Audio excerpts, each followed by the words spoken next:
Привет! Еще в начале моего творческого пути на YouTube я делал видеообзор моего первого и единственного фотопринтера Epson Stylus Photo R200. Ссылочка будет на экране. Это надежный аппарат, который проработал 15 лет. Года 2 назад я наконец-то от него избавился, все это время обходясь без печати, но в то же время мечтая о полноценном комбайне, который бы делал все, а не только печатал фотоснимки. Ну и поскольку я убедился в надежности фотопринтера Epson, то к покупке рассматривал продукцию только этого бренда. Потихоньку копил деньги на многофункциональное устройство Epson L7160, но пока созревал, его сняли с производства. Зато мне досталась новейшая модель из линейки «Фабрика печати для дома» 2021 года Epson L8160. Это стильный, как его презентует производитель, шестицветный фотоцентр 3 в 1, который позволяет печатать на бумаге максимального размера А4, а также на компакт-дисках. Купил в минском интернет-магазине 234 BY за $680 США. Отнимите от этой суммы $175, который стоит набор чернил Epson Claria ET Premium, включающий в себя 6 контейнеров. И мы получим голую цену этого устройства $505. Да, в обслуживании это устройство не дешевое, но, как заявляет производитель, данного штатного набора чернил хватит для печати 2300 цветных фотографий формата 10×15. Курьер доставил это многофункциональное устройство ко мне домой через день. Дополнительно я прикупил 50 листов фирменной глянцевой цветной фотобумаги формата 10×15 за $20. Но в белорусских это выходит 1 рубль за лист.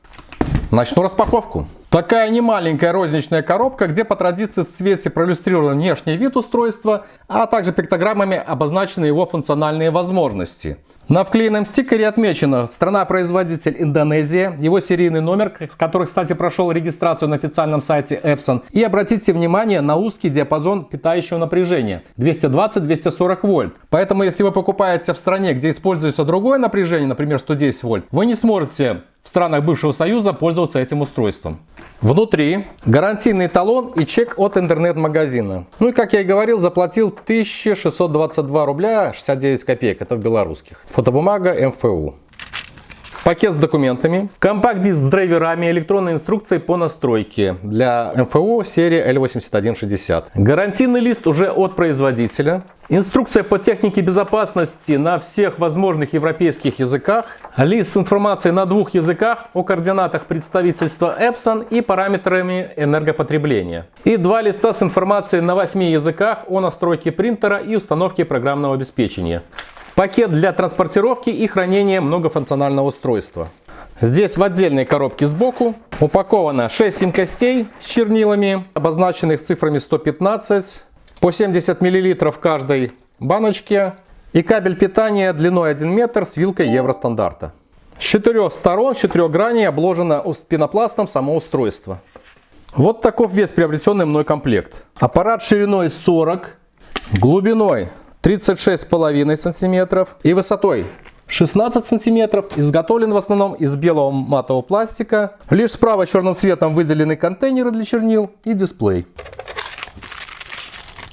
Вес более 8 килограмм.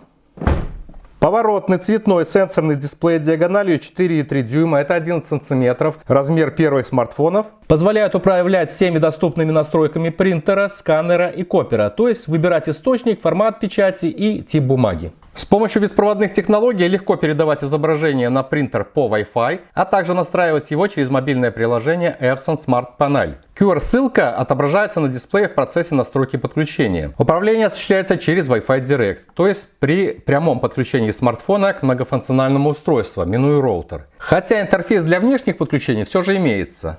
Спереди под крышкой скрывается слот для карт памяти типа SD и интерфейс USB-A для подключения внешних запоминающих устройств. А сзади есть порт Ethernet и USB-B для подключения к компьютеру, через который можно управлять многофункциональным устройством. Сзади справа находится разъем для подключения кабеля питания.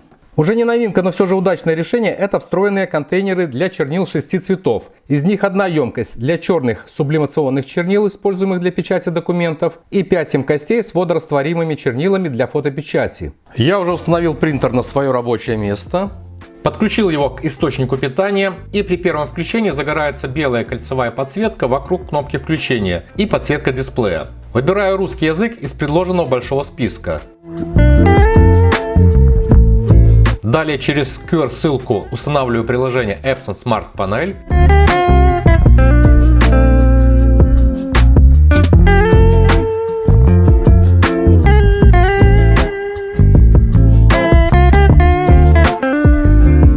Процесс настройки МФУ оригинально представлен в форме мессенджера и интуитивно понятно. Сначала устройство подключается по протоколу Wi-Fi Direct к смартфону.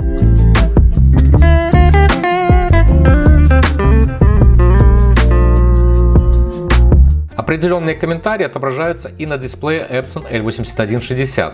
Из мобильного приложения Epson Smart Panel заправка очень понятна, все ее этапы проиллюстрированы, даны разъяснения на русском языке, если что-то пойдет не так. Для фотопечати используются черный, голубой, желтый, пурпурный и серый цвета. Последний позволяет печатать качественные черно-белые фотокарточки. Пигментными черными чернилами печатают документы, в которых текст очень четкий, потому что такие чернила не особо растекаются по волокнам бумаги и устойчивы к попаданию на них воды. Каждая крышка банки имеет уникальный ключ, не позволяющий залить чернила не в свой контейнер, а встроенный клапан откроется только тогда, когда емкость будет установлена им на свою позицию. Заправка одного цвета занимает 40 секунд.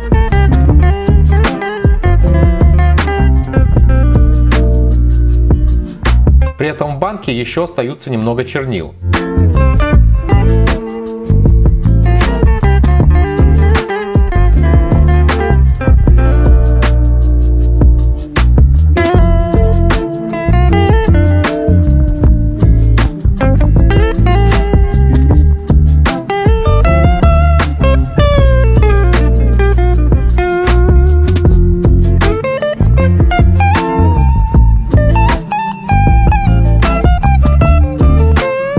В процессе настройки предлагается подключить принтер в локальную сеть. В моем случае это беспроводное подключение.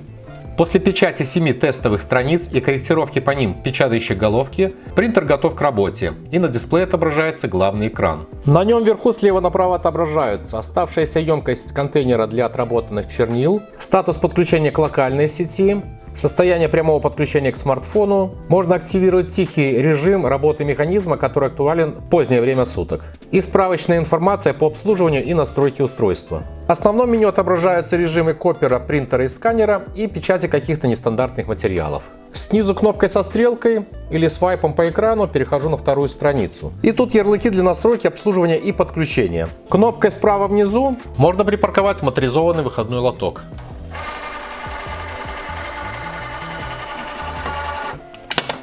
Это многофункциональное устройство, поэтому сверху под тонкой крышкой имеется сканер высокого разрешения 1200 на 4800 dpi. Он односторонний, поэтому приходится переворачивать лист. Некоторые обзорщики называли недостатком то, что из-за выреза под дисплей тонкие листы большого размера будут заминаться крышкой. Просто надо использовать сканер по формату, а не сувать лист А3 в сканер формата А4. Оцифрованный документ может быть сохранен в памяти компьютера, подключенного кабелем USB-B или в локальную сеть с МФУ. На установленной в слот SD-карте USB-флешки с файловыми системами exFAT и FAT32 быть передан через Wi-Fi и сохраниться в месте, указанном пользователем на смартфоне.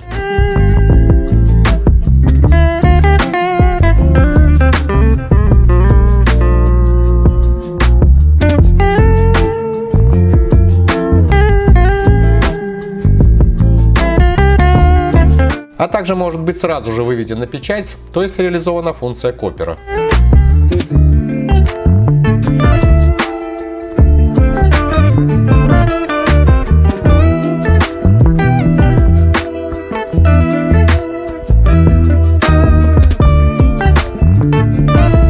Внутри корпуса под сканером, здесь специальные ухваты есть, имеется механизм для протяжки бумаги и лотков. Впереди установлен контейнер для отработанных чернил. По идее он просто меняется при заполнении. А справа припаркована пьезоэлектрическая печатающая головка. Выкрутив два винта в передней части и сняв эту крышку, получаю доступ к картриджам. Для принтера доступны следующие настройки. Можно выбрать количество копий, размер и тип бумаги, назначить макет, качество печати, выбрать источник, то есть откуда подавать бумагу на печать, цветную или черно-белую печать, установить штамп даты, включить автокоррекцию и резкость. Но основное это свобода размещения МФУ в любом удобном месте, где имеется напряжение питания, без привязки проводами к источникам, на которых хранятся изображения и документы для печати. Это современное оборудование, поэтому здесь не нужно всякий раз менять бумагу под различные задачи. Оно имеет спереди верхний выходной лоток, ниже него установлен лоток номер 1 или кассета номер 1, как это называется в электронной инструкции, для 20 листов фотобумаги размером 10 на 15. Кстати, фотобумага помещается глянцем вниз, как указано здесь на рисунке. Лотки оснащены сдвигающимися направляющими. И еще ниже лоток, он же кассета номер 2, которая рекомендуется для 100 листов обычной бумаги размера А4. Но можно поместить и фотобумагу. Если загрузить в оба лотка, например, фотобумагу 10 на 15 и выбрав определенную конфигурацию настройки принтера, после окончания бумаги в лотке номер 1 на печать будет подаваться бумага из лотка номер 2. И кроме того, есть специальный лоток для печати на поверхности дисков. Он прячется под лотком номер 2. Таким образом можно пополнять свою домашнюю видеотеку красиво оформленными дисками с фильмами и фотоархивами. Для печати помещаю в него диск, а сам лоток устанавливаю в верхний выходной лоток. Итак, для печати этикетки на компакт-диске воспользуюсь программой, установленной прилагаемый компакт-диск, называется Epson Photo Plus. Выбираю CD-DVD, из представленных выбираю второй макет, то есть иллюстрация будет на весь компакт-диск. Да, 120 на 120 мм это диаметр. Сразу мне предлагается выбрать изображение. Слева можно изменить настройки. Нижнее это изменение размера этикетки. Я по умолчанию уже выбрал вот 23 внутренний и 117 мм внешний диаметр рисунка. Ну это и все. Закрываю и нажимаю начать печать. Отправляются данные по локальной сети на принтер. Лоток с диском вставляю в выходной лоток, который сейчас подсвечивается до этой линии.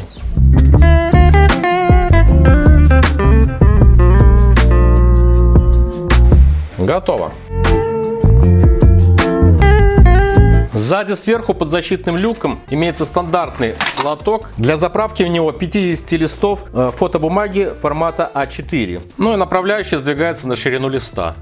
По установленным датчикам контроллер устройства отслеживает, какой лоток извлечен, и выводит на дисплей информацию по нему, чтобы задать параметры бумаги, установленной в лоток, формат А4. А если извлечь заднюю стенку устройства, то получаю доступ для запуска на печать, например, картона толщиной до 1,3 мм, или бумаги нестандартных размеров, или рулонной бумаги. В настройках выбираю источник, откуда будет загружена бумага на печать, тип бумаги и ее размеры.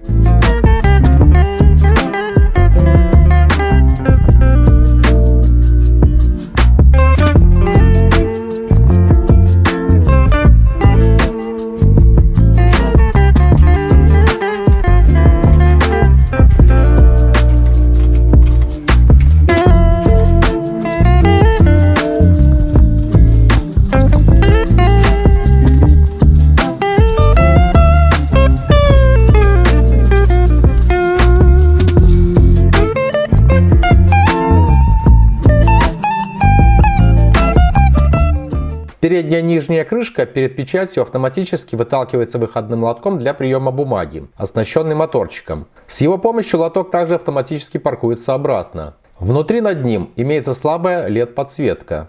Удобно то, что доступна автоматическая двусторонняя печать формата А4, которая избавит пользователя от размышлений, как правильно установить обратную сторону листа, чтобы текст не был перевернут по вертикали относительно первой напечатанной страницы. Драйвер устройства позволяет печатать плакаты на нескольких страницах, которые потом можно склеить, при этом в настройках можно задать печать меток выравнивания и линии отреза.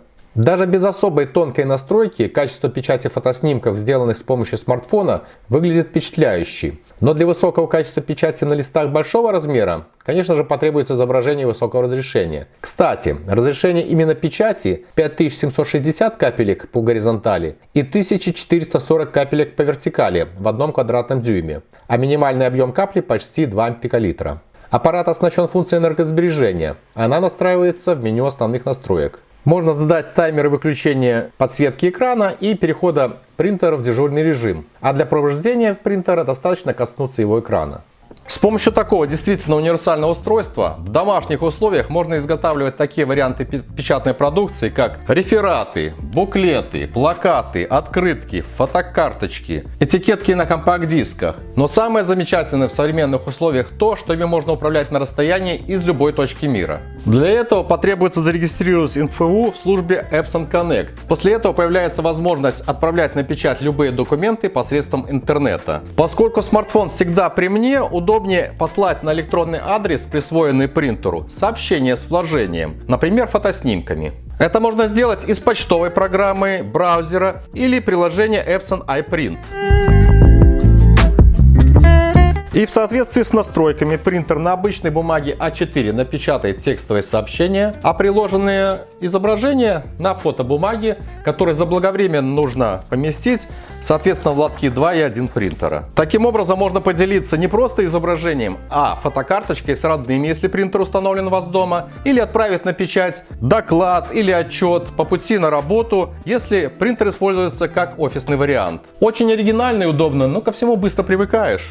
Оценивайте эту новинку, комментируйте, подписывайтесь на канал. Если понравилось видео, поставьте лайк и скоро увидимся. До встречи, пока!